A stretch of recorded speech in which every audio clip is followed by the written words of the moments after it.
ಪ್ರೀತಿಯುಳ್ಳ ದೇವಜನರೇ, ನಿಮ್ಮೆಲ್ಲರಿಗೂ ಕರ್ತನಾದ ಯೇಸು ಕ್ರಿಸ್ತನ ಶ್ರೇಷ್ಠವಾದ ನಾಮದಲ್ಲಿ ವಂದನೆಗಳು. ಶಾಲೋಮ್, ನಿಮಗೆ ಸಮಾಧಾನವಾಗಲಿ. ಈ ದಿನ ದೇವರ ವಾಕ್ಯದ ಧ್ಯಾನಕ್ಕಾಗಿರುವಂಥ ವಿಷಯ, ಸಿಕ್ಕಿದ ಕೆಲಸವನ್ನೆಲ್ಲ ನಿನ್ನ ಪೂರ್ಣ ಶಕ್ತಿಯಿಂದ ಮಾಡು. ಅದಕ್ಕೆ ಆಧಾರವಾಗಿ ಪ್ರಸಂಗಿ ಗ್ರಂಥ 9ನೇ ಅಧ್ಯಾಯ 10ನೇ ವಚನ, ನಿನ್ನ ಕೈಗೆ ಸಿಕ್ಕಿದ ಕೆಲಸವನ್ನೆಲ್ಲ ನಿನ್ನ ಪೂರ್ಣ ಶಕ್ತಿಯಿಂದ ಮಾಡು. ನಮ್ಮ ಜೀವಿತದಲ್ಲಿ ಇರುವ ಶಿಕ್ಷಣ, ಸಂಪತ್ತು, ಪ್ರತಿಭೆ, ಬುದ್ಧಿವಂತಿಕೆ, ಸ್ಥಾನ, ಮಾನ, ಪ್ರಭಾವ ಇವೆಲ್ಲವೂ ನಮ್ಮದೇ ಸಾಧನೆ ಅಲ್ಲ. ಇವುಗಳೆಲ್ಲವೂ ದೇವರು ನಮಗೆ ಕೊಟ್ಟಂಥ ಕೃಪೆಯ ಕೊಡುಗೆಗಳಾಗಿದೆ. ಯಾರೂ ನನ್ನ ಬಳಿ ಯಾವುದೂ ಇಲ್ಲ ಅಂತ ಹೇಳಲಿಕ್ಕೆ ಆಗೋದಿಲ್ಲರಿ. ಪ್ರತಿಯೊಬ್ಬರಿಗೂ ದೇವರು ಯಾವುದಾದ್ರೂ ಒಂದು ವಿಶೇಷವಾದ ಕೃಪೆಯನ್ನು, ವರವನ್ನು, ಕೆಲಸವನ್ನು ದೇವರು ಕೊಟ್ಟಿರುತ್ತಾರೆ. ನಾವು ಅವುಗಳನ್ನು ದೇವರ ಮಹಿಮೆಗಾಗಿ ಉಪಯೋಗಿಸಬೇಕು. ದೇವರ ಮಹಿಮೆಗಾಗಿ ನಾವು ಬಳಸಿದಾಗ ದೇವರ ನಾಮ ಮಹಿಮೆ ಹೊಂದುತ್ತದೆ, ನಾವು ಆಶೀರ್ವದಿಸಲ್ಪಡ್ತೇವೆ, ಇತರರು ಸಹ ಆಶೀರ್ವಾದವನ್ನು ಹೊಂದಿಕೊಳ್ಳುತ್ತಾರೆ. ಅದಕ್ಕೆ ನಾವು ಬೈಬಲಲ್ಲಿ ನೋಡುತ್ತೇವೆ, ಕೊಲೊಸ್ಸೆ ಪತ್ರಿಕೆ 3ನೇ ಅಧ್ಯಾಯ 23ನೇ ವಚನದಲ್ಲಿ, ಯಾವ ಕೆಲಸ ಮಾಡಿದರೂ ಕರ್ತನಿಗೋಸ್ಕರ ಎಂಬುದಾಗಿ ಮನಪೂರ್ವಕವಾಗಿ ಮಾಡಬೇಕೆಂಬುದಾಗಿ ವಚನ ಹೇಳುತ್ತದೆ. ನಾವು ದಾವೀದನ ಜೀವಿತದಲ್ಲಿ ನೋಡುವಾಗ ದೇವರವನಿಗೆ ಒಂದು ಒಳ್ಳೆ ಸಂಗೀತದ ಜ್ಞಾನವನ್ನು ಕೊಟ್ಟಿದ್ದರು, ಕೀರ್ತನೆಗಳು ಬರೆಯುವಂಥ ಒಂದು ಕೃಪೆಯನ್ನು ಕೊಟ್ಟಿದ್ದರು. ನೋಡ್ರಿ, ಇವತ್ತೆಷ್ಟೋ ಕೀರ್ತನೆಗಳು ದಾವೀದನು ಬರೆದಂಥ ಕೀರ್ತನೆಗಳು. ಇವತ್ತು ಅವುಗಳನ್ನು ಓದುವಂಥ ಲಕ್ಷಾಂತರ ಜನರು ಬಲವನ್ನು ಹೊಂದುತ್ತಿದ್ದಾರೆ, ಧೈರ್ಯವನ್ನು ಹೊಂದುತ್ತಿದ್ದಾರೆ. ದೇವರಲ್ಲಿ ಇನ್ನೂ ಅವರು ಬೆಳೆಯುವುದಕ್ಕೆ ಅದು ಸಹಾಯ ಮಾಡುತ್ತಾ ಇದೆ. ತನ್ನ ಪ್ರತಿಭೆಯನ್ನು ದೇವರ ಮಹಿಮೆಗಾಗಿ ದಾವೀದನು ಉಪಯೋಗಿಸಿದನು. ಸೊಲೊಮೋನನ ಜೀವಿತದಲ್ಲಿ ನೋಡುವಾಗ ದೇವರು ಕೊಟ್ಟ ಜ್ಞಾನದಿಂದ ಅವನು 3,000 ಧ್ಯಾನೋಕ್ತಿಗಳನ್ನು, 1,500 ಹಾಡುಗಳನ್ನು ಬರೆದನು. ದೇವರು ಕೊಟ್ಟ ಜ್ಞಾನವನ್ನು ದೇವರ ಮಹಿಮೆಗಾಗಿ ಬಳಸಿದನು. ಎಸ್ತೇರಳ ಜೀವಿತವನ್ನು ನೋಡುತ್ತೇವೆ, ಅನಾಥಳಾಗಿದ್ದಳು. ಆದರೆ ದೇವರು ಒಂದು ರಾಣಿಯ ಉನ್ನತ ಸ್ಥಾನವನ್ನು ಕೊಟ್ಟಾಗ ತನ್ನ ಜನರನ್ನು ರಕ್ಷಿಸಲಿಕ್ಕೆ ಅದನ್ನು ಉಪಯೋಗಿಸಿದಳು. ಪ್ರೀತಿಯುಳ್ಳ ದೇವಜನರೇ, ನಮ್ಮ ಜೀವಿತದಲ್ಲಿ ಕೂಡ ದೇವರು ಒಂದು ಉನ್ನತಿಯನ್ನು, ಒಂದು ಸ್ಥಾನವನ್ನು, ಒಂದು ಪ್ರಭಾವಿತಗೊಳಿಸುವ ಕಾರ್ಯಗಳನ್ನು ದೇವರು ನಮಗೆ ಕೊಡುವಾಗ ನಾವು ದೇವರ ಮಹಿಮೆಗಾಗಿ ಅದನ್ನು ಉಪಯೋಗಿಸಬೇಕು. ಪೇತ್ರನು ತನ್ನ ದೋಣಿಯನ್ನು ಯೇಸು ಸ್ವಾಮಿಯವರಿಗೆ ಕೊಟ್ಟಾಗ ಅದೇ ಸ್ಥಳದಲ್ಲಿ ಅದ್ಭುತವಾದ ಮೀನುಗಳನ್ನು ದೇವರು ಅವನಿಗೆ ಕೊಟ್ಟರು. ನೋಡ್ರಿ, ನಾವು ದೇವರಿಗೆ ಕೊಟ್ಟದ್ದು ಅದು ಎಂದಿಗೂ ನಷ್ಟವಾಗುವುದಿಲ್ಲ, ಅದು ತಿರುಗಿ ಅದು ಆಶೀರ್ವಾದವಾಗುತ್ತದೆ. ನಾವು ಬೈಬಲಲ್ಲಿ ಮತ್ತೆ ತಬೀತಳು, ಕೊರ್ಲೇನನು ನಾವು ನೋಡುವಾಗ ಅವರು ಅತಿಥಿ ಸತ್ಕಾರ ಮಾಡ್ತಾ ಇದ್ರು, ಒಳ್ಳೆಯ ಕಾರ್ಯಗಳನ್ನು ಮಾಡ್ತಾ ಇದ್ರು, ದಾನ ಮಾಡ್ತಾ ಇದ್ರು. ಅದರ ನಿಮಿತ್ತವಾಗಿ ಅನೇಕ ಜನರಿಗೆ ಅವರ ಆಶೀರ್ವಾದದ ನಿಧಿಯಾಗಿದ್ದರು. ಪ್ರೀತಿಯುಳ್ಳ ದೇವಜನರೇ, ಇವತ್ತು ದೇವರು ನಮಗೆ ಕೃಪೆ ಕೊಟ್ಟಿರಬಹುದು, ವರಗಳನ್ನು ಕೊಟ್ಟಿರಬಹುದು, ಸ್ತೋತ್ರ, ಅನೇಕ ಕಾರ್ಯಗಳನ್ನು ದೇವರು ನಮಗೆ ಕೊಟ್ಟಿರಬಹುದು, ಅಂತಸ್ತು ಕೊಟ್ಟಿರಬಹುದು.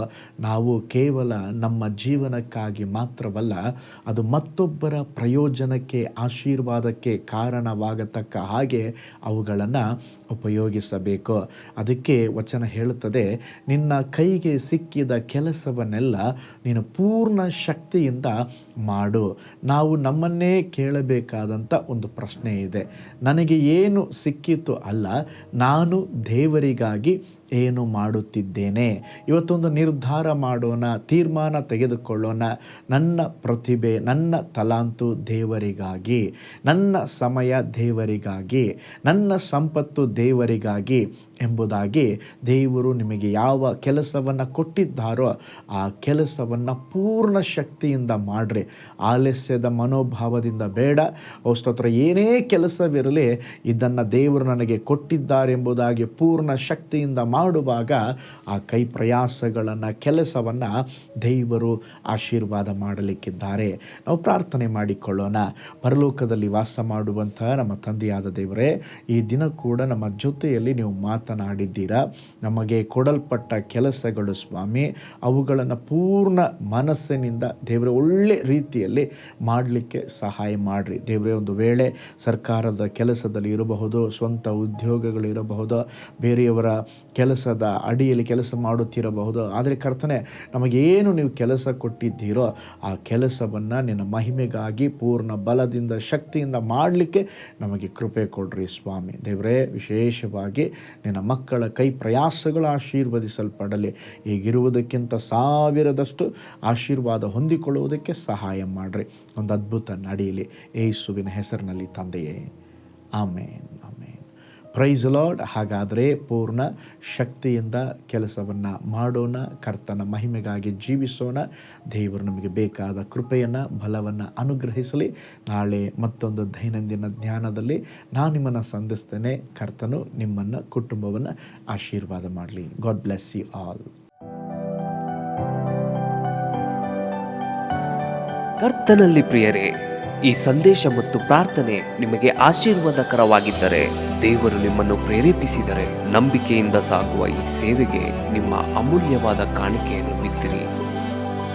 ಪ್ರೀತಿಯ ದೇವಜನರೇ, ವಾಯ್ಸ್ ಆಫ್ ಹೋಪ್ ಮಿನಿಸ್ಟ್ರಿಯ ವತಿಯಿಂದ ಕೋರಮಂಗಲದಲ್ಲಿ ಪ್ರತಿ ಭಾನುವಾರ ಬೆಳಿಗ್ಗೆ 9:30ಕ್ಕೆ ಕನ್ನಡ ಆರಾಧನೆ ನಡೆಯುತ್ತಿದೆ.